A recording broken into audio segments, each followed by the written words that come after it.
नमस्कार दोस्तों, स्वागत है आप सभी का आपके अपनी YouTube channel online study DK में। और आज फिर आपके लिए लेकर आए हैं यहाँ पर हिंदी प्रैक्टिस सेट, जो कि होगा उपयोगी आपके लिए आने वाली यूपी टेट एग्ज़ाम 23 जनवरी 2022 के लिए।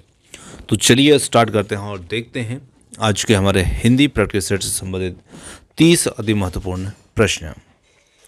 सबसे फर्स्ट क्वेश्चन की बात करते हैं। हिंदी के शब्दों का लिंग निर्धारण किसके आधार पर होता है? तो जैसे हम हिंदी के अंदर स्त्रीलिंग या पुल्लिंग में वाक्य को बदलते हैं तो वो किस आधार पर हम करते हैं? प्रत्यय, संज्ञा, क्रिया या फिर सर्वनाम। तो देखिए 4 विकल्प आपके सामने हैं, आप भी अपना उत्तर कमेंट्स में दे सकते हैं।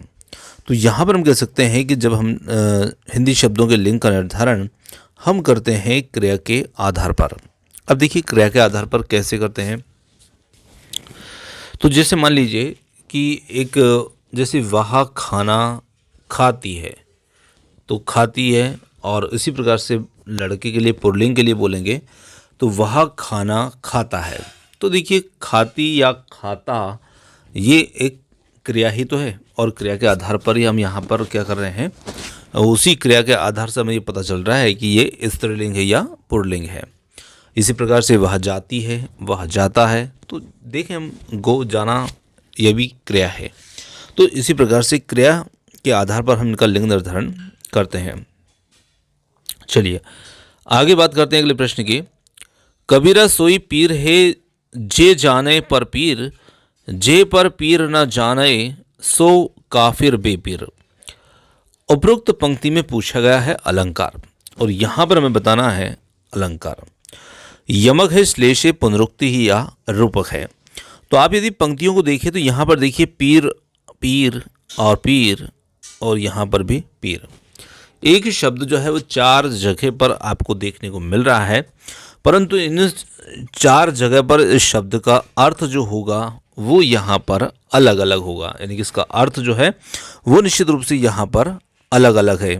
तो यहाँ पर हम कह सकते हैं जहाँ एक शब्द आ रहा हो और उसका अर्थ हर जगह अलग अलग हो, तो वहाँ पर हमारा होता है यमक अलंकार। तो इसके लिए हमारा जो उत्तर होगा वो होगा पहला विकल्प यमक अलंकार। आगे बात करते हैं तरनी तनुजा तट तमाल तरुवर बहु छाए, इन पंक्तियों में कौन सा अलंकार है? तो यहाँ पर हम देखें तो त वर्ण की यहाँ पर बार बार आवृत्ति हो रही है। श्लेष है, यमक है, अनुप्रास से वक्रोति है, तो यहाँ पर हो जाता है अनुप्रास अलंकार। क्योंकि जहाँ पर एक ही वर्ण की आवृत्ति बार बार होती है तो वहाँ पर होता है अनुप्रास अलंकार।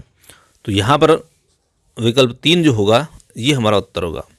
चलिए आगे देखें अगले प्रश्न को।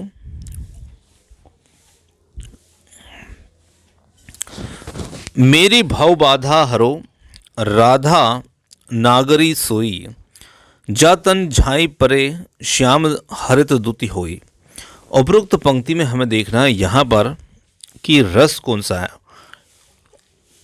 तो यहाँ जो पंक्तियाँ हैं इनमें अद्भुत रस है, भक्ति रस है, वीर रस या श्रृंगार रस है। तो यहाँ पर है भक्ति रस। मेरी भव बाधा हरो, आपको थोड़ा सा पढ़ते से ही समझ में आ रहा होगा। आगे देखिए, रहीमन चुप है बैठिए देखी दिनन को फेर, जबनी के दिन आई है बनत न लगही बेर। उपरोक्त पंक्तियों में पूछा गया है कि छंद बताइए, इनमें कौन सा छंद है? तो यहाँ पर हम कह सकते हैं सोरठा, चौपाई, रोला या फिर दोहा। तो निश्चित रूप से यहाँ पर जो छंद होगा वो होगा दोहा, और ये चौथा विकल्प जो होगा ये इसके लिए सही उत्तर होगा। चलिए स्पृश्य शब्द को विलोम शब्द बनाने के लिए किस उपसर्ग का प्रयोग करेंगे? ने, अनु या फिर को। तो देखिए यहाँ पर स्पृश्य जो शब्द है इसे विलोम बनाने के लिए हम यहाँ पर आ उपसर्ग का प्रयोग करते हैं, और जब आ इसमें जोड़ेंगे तो यह अस्पृश्य बन जाएगा। तो निश्चित रूप से यहाँ पर आ उपसर्ग का प्रयोग किया जाएगा। आगे देखिए अगला आता है यहाँ पर स्वार्थ सुकृत न श्रम वृथा, देखूं विहंग बिरचारी, बाज पराय पानी पारी परी, तू पुच्छिनु न मारी में कौन सा अलंकार है? अपनुति, वक्रुति या फिर अतिशयोक्ति या फिर है अन्योक्ति। तो यहाँ पर अलंकार जो होगा इन पंक्तियों में वो होगा अन्योक्ति अलंकार। चलिए आगे बढ़ते हैं और अगले प्रश्न को देखें। अगला प्रश्न आता है यहाँ पर डा, देखिए ये ंगा है, ठीक है, थोड़ा सा हम जो उच्चारण कर देते हैं जल्दबाजी में वो इसका सही नहीं उच्चारण नहीं, ये ंगा है का उच्चारण स्थान होता है। तो ये ंगा का उच्चारण स्थान जो होता है वो कौन सा होता है? तो इसका नासिकीय, कंठोष्ठीय या मूर्धन्य या कंठ तालव्य। तो यहाँ पर उत्तर होगा नासिकीय, क्योंकि ंगा जब बोलते हैं तो ये नासिक के द्वारा उच्चारित किया जाता है। अगला है श ध्वनि का उच्चारण स्थान कौन सा है? दंत, मूर्धा, तालु या फिर अगला है दंतालु। तो यहाँ पर हम कह सकते हैं श ध्वनि जो है ये तालवी यानी कि तालु के द्वारा उच्चारित की जाती है और यही इसका उत्तर होगा तालु। आगे अगला प्रश्न आता है सूर्योदय शब्द का संधि विच्छेद क्या होगा? तो सूर्योदय शब्द का संधि विच्छेद सूर्य धन दय, सूर्य धन उदय या फिर अगला है सूर्य धन उदय और सूर्य धन उदय। तो यहाँ पर हमारा दूसरा विकल्प जो था सूर्य धन उदय, ये इसके लिए सही होगा। आगे देखिए यथाशक्ति में पूछा गया है समास और यथाशक्ति में कौन सा समास है? अवयवी भाव, तत्पुरुष, द्विगु या फिर कर्मधारय। तो यथाशक्ति यानी कि शक्ति के अनुसार और यहाँ पर होगा समास अवयवी भाव, पहला ही इसके लिए सही उत्तर है। आगे देखिए पुनर्जन्म का संधि विच्छेद क्या होगा? पुनर्जन्म, पुनर्धन जन्म या फिर पुहु धन नर जन्म या फिर पुनः धन जन्म या फिर पुनर् आजन्म। तो यहाँ पर हम कह सकते हैं पुनः धन जन्म, जो कि तीसरा विकल्प होगा और ये होगा पुनर्जन्म का संधि विच्छेद। आगे देखिए नीचे दिए गए विकल्पों में से नग शब्द के लिए पर्यायवाची शब्द देखिए या शब्द का चयन कीजिए। तो देखिए नग शब्द के लिए हमें देखना है पर्वत, तरी, किंकर या फिर स्तर। तो नग जो शब्द होगा यहाँ पर इसके लिए पर्यायवाची होगा यहाँ पर पर्वत और पहला विकल्प इसके लिए उत्तर होगा। नग के पर्वत, पहाड़, भूधर है ना, शेल, नगपति, शिखर आदि कई सारे यहाँ पर पर्यायवाची हम देख सकते हैं। तो यहाँ पर दिया है पर्वत। आग्रह शब्द के लिए सटीक विलोम शब्द का चयन करें। दुराग्रह, अनाग्रह, आग्रह रहित या फिर दुराग्रह। अब देखिए यहाँ पर दुराग्रह जो है वो दो प्रकार से लिखा है, एक दुराग्रह लिखा है, एक दुराग्रह लिखा है। तो यहाँ पर हमारा उत्तर होगा पहला, ठीक है, क्योंकि इसका मतलब होता है दुराग्रह। आगे देखिए दिए गए विकल्पों में से तत्सम शब्द का चयन कीजिए। यहाँ पर दिया है छेद, डंडा, विवाह और सिंह। तो यहाँ पर हम कह सकते हैं इन शब्दों में से तत्सम शब्द जो होगा वो होगा तीसरा विकल्प विवाह। जी हाँ, विवाह जो है इसका तद्भव रूप होता है ब्याह। तो यहाँ पर हम कह सकते हैं विवाह एक तत्सम शब्द होगा। नीचे दिए गए विकल्पों में से तत्सम शब्द का चयन कीजिए। तो यहाँ पर शब्द जो दे रखे हैं हंसी, कपूर, ओज या आम। तो देखिए यहाँ पर ओज शब्द जो होगा ये तत्सम शब्द होगा, बाकी हंसी जो है ये हास्य का तद्भव है, मतलब एक तद्भव शब्द है यहाँ पर। और इसी प्रकार से कपूर है तो ये भी तद्भव है, आम है ये भी एक तद्भव है, और यहाँ पर तत्सम के रूप में है केवल ओज। अब लो नशानी अब ना नशे हो पंक्ति में कौन सा रस है? शांत, करुण, भक्ति या फिर है अद्भुत। तो यहाँ पर हम कह सकते हैं कि इन पंक्तियों के अंदर रस होगा शांत रस और पहला विकल्प इसके लिए उत्तर है। अगला महत्वपूर्ण प्रश्न है भाषा का मानक रूप बालक कहाँ से सीखता है?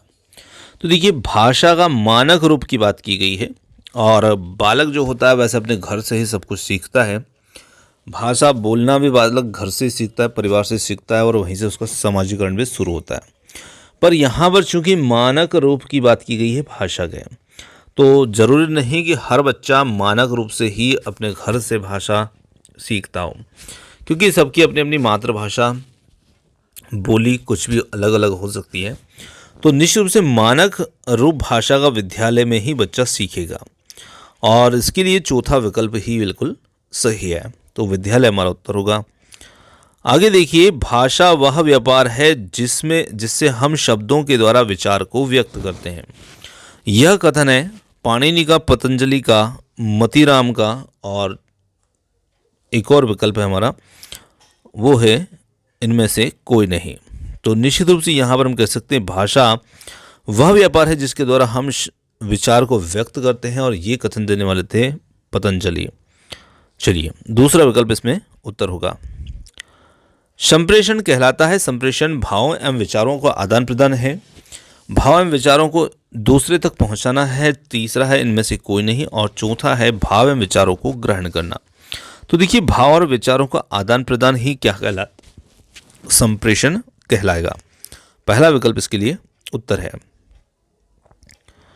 आगे है कनक कनकते सोगुनी मादकता अधिकाय, यक है बोराय जगवा पाए बोराय।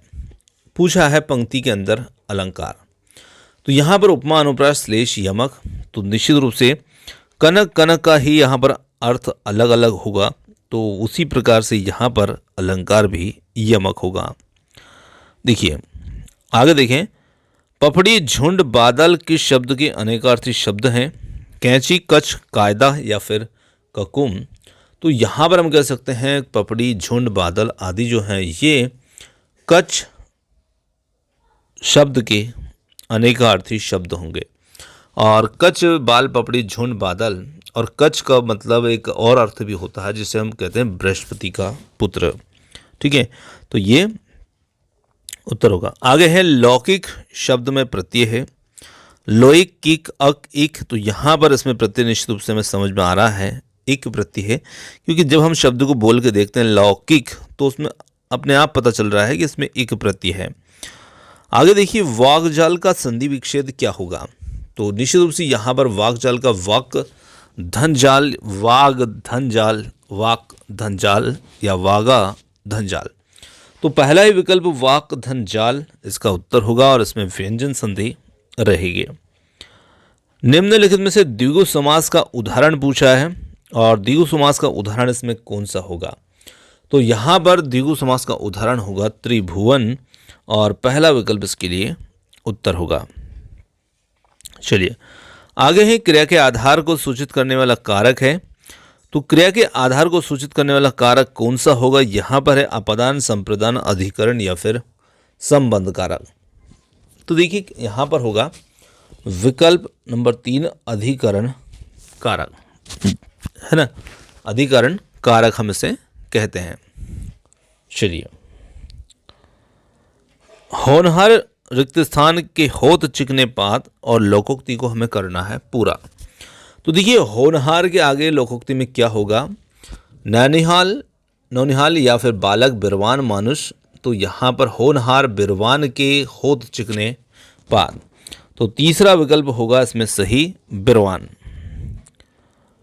आगे है, मुझे तोड़ लेना वनमाली, उस पथ तुम देना फेंक, मातृभूमि पर शीश चढ़ाने जिस पथ जाए वीर अनेक। इन पंक्तियों के रचयिता कौन है? तो बहुत अच्छी पंक्तियां हैं, और इन पंक्तियों के रचयिता सत्यनारायण पांडे, सोहनलाल द्विवेदी, बालकृष्ण शर्मा नवीन, और फोर्थ है यहाँ पर माखनलाल चतुर्वेदी। तो ये पंक्तियां देने वाले हैं भारतीय आत्मा माखनलाल चतुर्वेदी। आगे देखिए, अरुण यह मधुमय देश हमारा, और इस पंक्ति के रचयिता कौन है? रामधारी सिंह दिनकर, जयशंकर प्रसाद, सूर्यकांत त्रिपाठी निराला, या फिर है भारतेंदु हरिश्चंद्र। तो यहाँ पर उत्तर होगा हमारा जयशंकर प्रसाद, और दूसरा विकल्प इसके लिए सही होगा। विनय पत्रिका की भाषा है, तो विनय पत्रिका की भाषा ब्रज भाषा, भोजपुरी, अवधी या फिर है मैथिली। तो यहाँ पर हम कह सकते हैं कि विनय पत्रिका की जो भाषा होगी ये होगी ब्रज भाषा, और पहला विकल्प जो है इसके लिए सही है ब्रज भाषा। और ये विनय पत्रिका जो है ये तुलसीदास जी के द्वारा रचित एक ग्रंथ है और जो कि ब्रज भाषा में रचित है। तो दोस्तों यहाँ पर आज के हमारे हिंदी प्रैक्टिस सेट से संबंधित 30 अति महत्वपूर्ण प्रश्न समाप्त होते हैं। और क्वेश्चन आपको कैसे लगे कमेंट्स करके ज़रूर बताइएगा। वीडियो पसंद आया तो वीडियो को लाइक शेयर, चैनल को सब्सक्राइब कर सकते हैं। आपने जो समय दिया उसके लिए बहुत बहुत धन्यवाद। थैंक्स फॉर वॉचिंग और मिलते हैं जल्दी ही एक और नए किसी वीडियो के साथ। धन्यवाद।